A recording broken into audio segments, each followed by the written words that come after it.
fridge are we even doing? Did the well of materials for these remakes become so dry that we now have to resort to turning the more recent animated features into live action?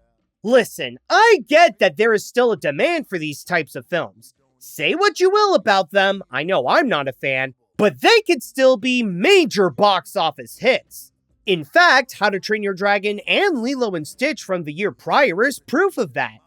They are part of why this is called show business, and they generally do the latter better than the former, but I can't help but feel like this is sinking to a new low when they're already remaking Moana of all movies. Don't get me wrong, I have no problem with the original itself. I think it's a wonderful animated feature that helped Disney be at the top of their game during the 2010s with a strong story that gets you hooked from start to finish, stellar animation that further advanced the skills of the Disney animators, great characters with greater voice acting, world building that respects and honors Polynesian culture, legends, and history, and of course, that amazing soundtrack that is still being quoted to this day. It's a good example of a modern Disney animated film. What can I say except you're welcome? But even before going to see it, my real problem with this updated version is not just that they're remaking Moana. It's more the fact that they're doing so this soon. When the remake was released, the original Moana didn't come out for a whole decade. It's not even old enough to be considered nostalgic. Why is there such a hurry to remake this movie now? Thank you. You're welcome. And this is not even mentioning how this is a remake of a computer animated feature, where many elements in Moana have to go from being CG to becoming CG, adding more to the pointlessness of its concept. Then again, I already talked about this subject in my review of the How to Train Your Dragon remake, so I'm not going to completely repeat myself here. But back to the main problem at hand, at least with Dragon, it did wait until the original was more than a decade old by releasing it 15 years later. Moana, on the other hand, felt like it achieved a record that isn't admirable to break. Unless the filmmakers had a brilliant idea on how they could bring Moana to live action in a way that feels fresh and captivating, I don't see what makes this mandatory to have this remake come out as soon as possible. So, after watching this movie myself to see if it could prove me wrong on that statement, what's the rush to give us a live-action Moana? Well, when it comes to 2026's Moana, the movie set another new record within these Disney live-action remakes. And that is the fact that this is the most identical to the original. Without counting the live-action aspect, around 99% of this movie follows the exact same narrative and the exact same steps as the animated feature, with next to no alterations or anything new to add. No new characters, no new songs other than the one in the credits, no new scenes, it's just about the exact same. Pick a night, babe. I can't concentrate on what I'm saying if you... Yeah, just pick one. Listen, I get that there is an audience that wants these remakes to just be shot for shot. If that wasn't the case, then the How to Train Your Dragon remake would have bombed. And I'm sure that there will be some out there who will be satisfied with this direction. But I am not one of them. I've mentioned this before that what I consider to be among the worst kind of these remakes are those that prioritize in duplicating the animated film. They are the strongest examples to how pointless they can be, where they somehow believe that making next to no changes to the script is somehow a flex and offer nothing new to change up the familiar formula that the original displayed. I agree that many of the changes and updates others did can be a downgrade, but at least there was an effort to distinguish itself from the original to offer a different experience. Seriously, Moana is more identical to its animated version than the 2019 Lion King remake. And sure, I agree that one sucks too, but at the very least, it did try some new things like adding a Beyoncé song that almost everyone forgot, and a 3-minute scene where a tuft of Simba's hair goes on a journey across Africa, turns into poo, and somehow finds its way to Rafiki's grubby hands. The only thing that's different in the Moana remake is the presentation of the "You're Welcome" number. And honestly, I consider it to be the best scene of the film.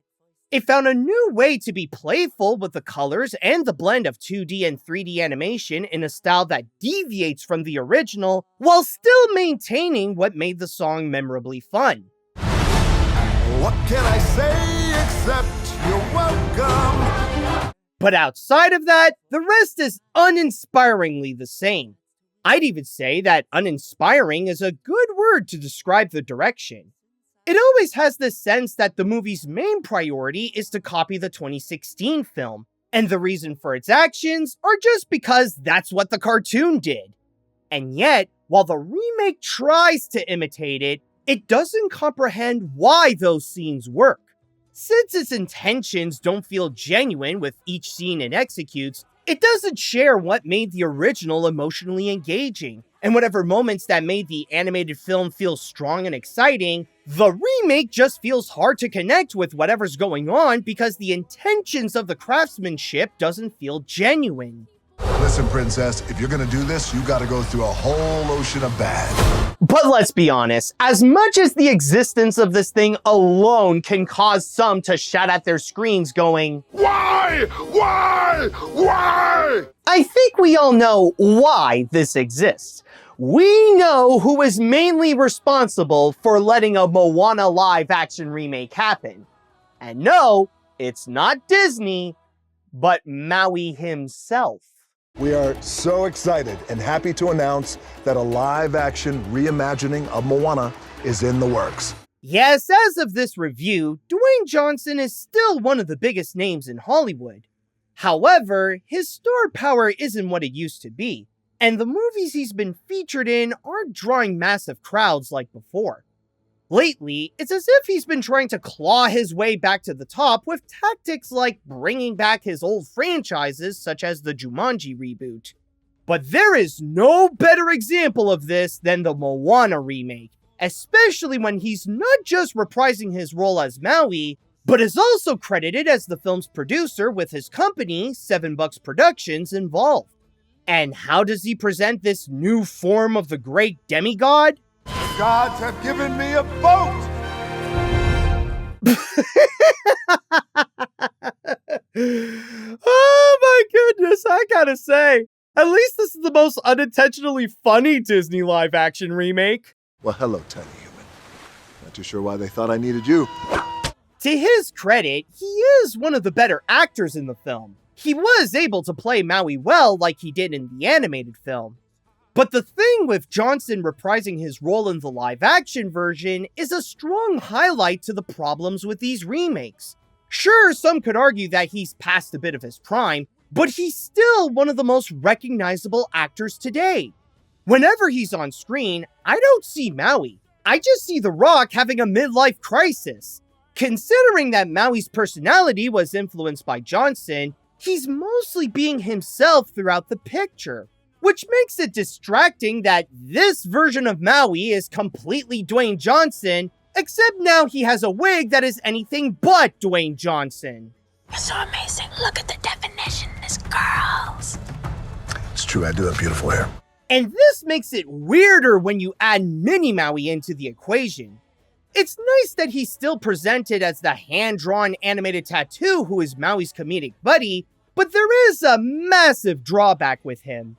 In the original animated film, the dynamic between the two was fun to watch because they're both cartoons, especially with how it mixes mediums with a 2D silent character being a smart aleck to the 3D one.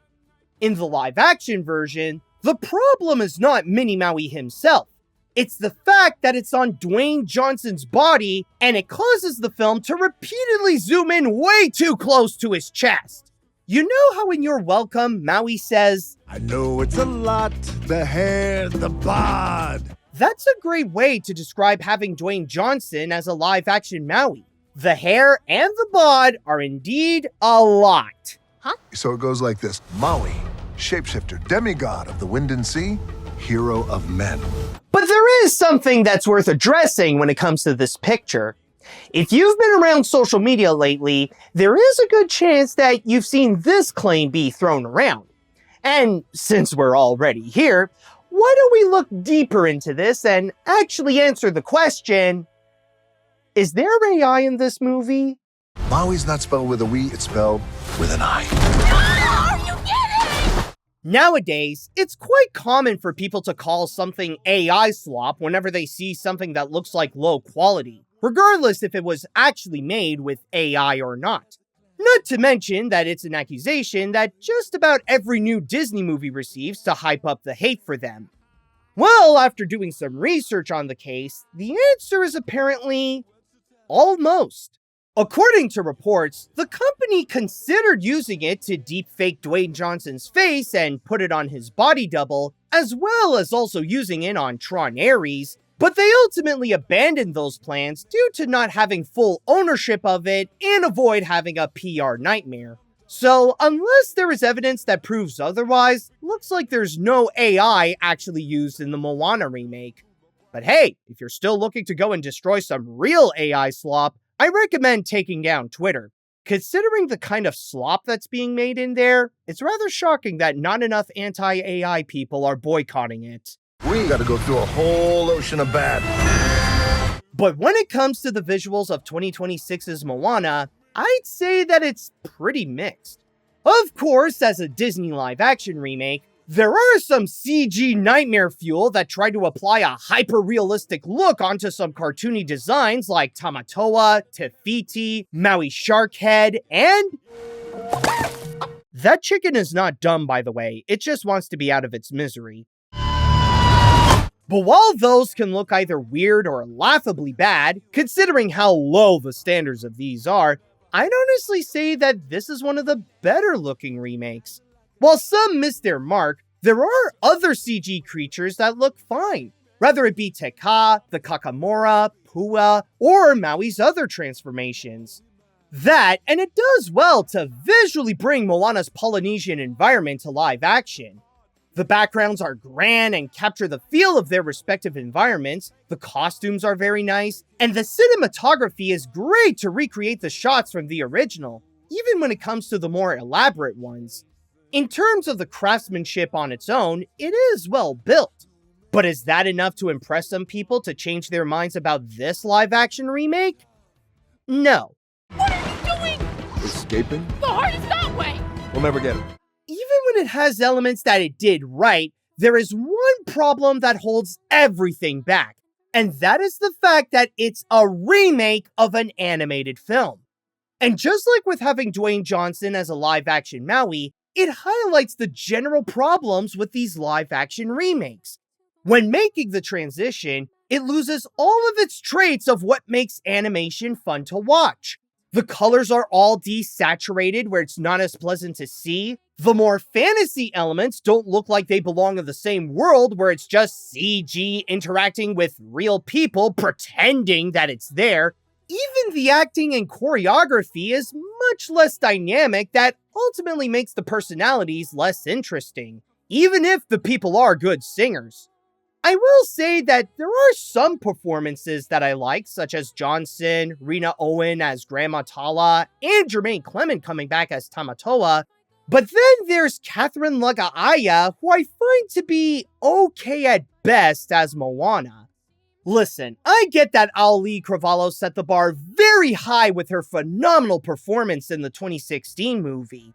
But while I won't say that Lagaaya was bad, I wouldn't call this her breakout role that highlights her talent either. I'm not a princess. I'm the daughter of the chief.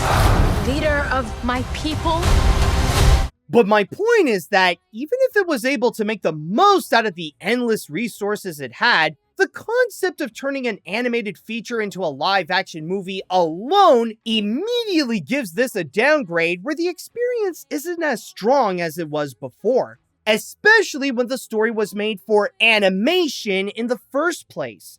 No matter what it does, it loses so much of that magic from the original because there are some things in cartoons that cannot be replicated in live action. And the Moana remake provides a prominent case of this. Sometimes in life, you're the hero, and sometimes You're the bait. Wait, what? You know, to be honest, I always knew that I wasn't going to get much out of this picture. I mean, it's a shot-for-shot live-action remake. So to put it in the nicest way possible, this is not going to be for me. But if I have to mention one thing that I took from this experience, it wouldn't actually be related to the remake itself, but rather, oddly enough, it updated a bit of my view of Moana 2. Bring it on, Coco. Nuts. I'll admit that I don't think Moana 2 is a great movie, or barely even good for that matter. I'd even go as far and say that it's Disney Animation's weakest movie in recent years. But after watching the Moana remake, there is one thing that I could give it credit for. On top of the great animation and the amazing voice cast, at the very least, it tried something different. It tried to give us a new experience with these beloved characters. It took the risk of providing new material to the Moana story. Sure, it didn't really succeed in doing so, but at least the attempt alone is much more than what I could say about the live-action version.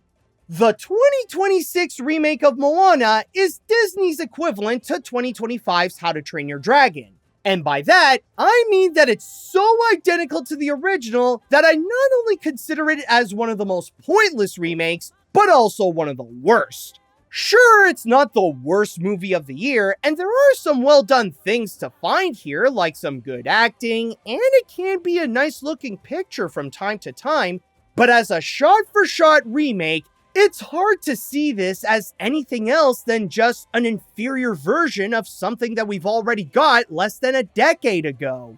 It's Moana, but less lively, less colorful, has some off-putting CG, has a weird Dwayne Johnson with hair, and has just about nothing that can be emotionally engaging. Safe to say that my recommendation is just stick with the original Moana. Or heck, I'd recommend Moana 2 over the live-action one. But the only people who I can imagine would unironically enjoy this are those who want a shot-for-shot live-action remake. If you enjoyed the How to Train Your Dragon remake, then you'll equally like Moana for doing the exact same thing. And if you enjoyed how far I went with this review, then give this a like and come subscribe to my channel. You can also join my Patreon where you can get some shiny rewards like seeing my videos before anyone else. In my case, however, this movie completely sunk, and I'm giving this a 4 out of 10, which also means that it earned the Animat seal of garbage. So, after going through all that, I believe Tamatoa has the best way to describe this movie as a whole. Ouch, what a terrible performance. Get the hook. Get it? You don't swing it like you used to, man. Really goes to show that Moana is not as shiny in live action.